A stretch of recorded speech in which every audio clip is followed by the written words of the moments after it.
Telecom कंपनियों को लेकर बड़ी खबर सामने आ रही है। इन कंपनियों को सुप्रीम कोर्ट से तगड़ा झटका लगा है।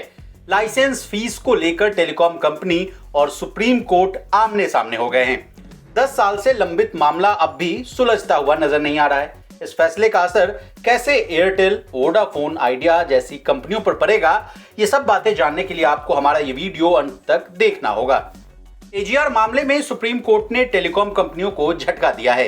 एजीआर यानी एडजस्टेड ग्रॉस रेवेन्यू।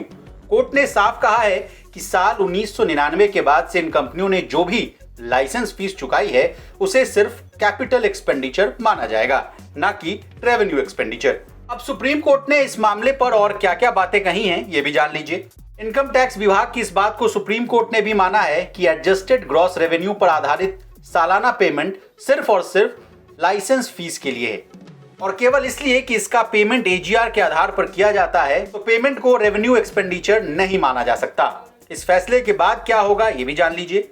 इस फैसले के बाद कंपनियों को पिछले कई सालों से फीस चुकानी पड़ सकती है, यानी अब कंपनियों को 1999 से टैक्स देना पड़ सकता है। एयरटेल, वोडाफोन आइडिया जैसी कंपनियों को टेलीकॉम डिपार्टमेंट को 90,000 करोड़ रुपए से ज्यादा का बकाया चुकाने में कोई राहत नहीं मिलेगी। अब देश की टेलीकॉम कंपनियों पर कितना एजीआर बकाया है, ये भी जान लीजिए। वोडाफोन आइडिया का एजीआर बकाया 58,254 करोड़ रुपए है, जिसमें से कंपनी ने 7,854 करोड़ रुपए चुका दिया है, जबकि भारतीय एयरटेल को 43,980 करोड़ रुपए चुकाने हों। अब जाते जाते एजीआर का पूरा मामला समझ लीजिए। एजीआर मतलब एडजस्टेड ग्रॉस रेवेन्यू। एजीआर के आधार पर टेलीकॉम कंपनियों और सरकार के बीच रेवेन्यू शेयर होता है। इस मैकेनिज्म के तहत कंपनियों को लाइसेंसिंग फीस और स्पेक्ट्रम के उपयोग के लिए एक अलग फीस चुकानी होती है। ये फीस कंपनी के एजीआर का एक निश्चित हिस्सा होती है, लेकिन 2005 से ही टेलीकॉम कंपनियों और सरकार के बीच एजीआर की डेफिनेशन पर विवाद था। कंपनियों का कहना है कि सिर्फ कोर टेलीकॉम रेवेन्यू के आधार पर एजीआर लिया जाना चाहिए, जबकि डीओटी यानी डिपार्टमेंट ऑफ टेलीकॉम का दावा है कि नॉन कोर रेवेन्यू को भी एजीआर कैलकुलेशन में लिया जाना चाहिए। बता दें, साल 2019 में सुप्रीम कोर्ट ने फैसला देते हुए कहा था कि नॉन कोर रेवेन्यू को भी एजीआर के कैलकुलेशन में लिया जाना चाहिए।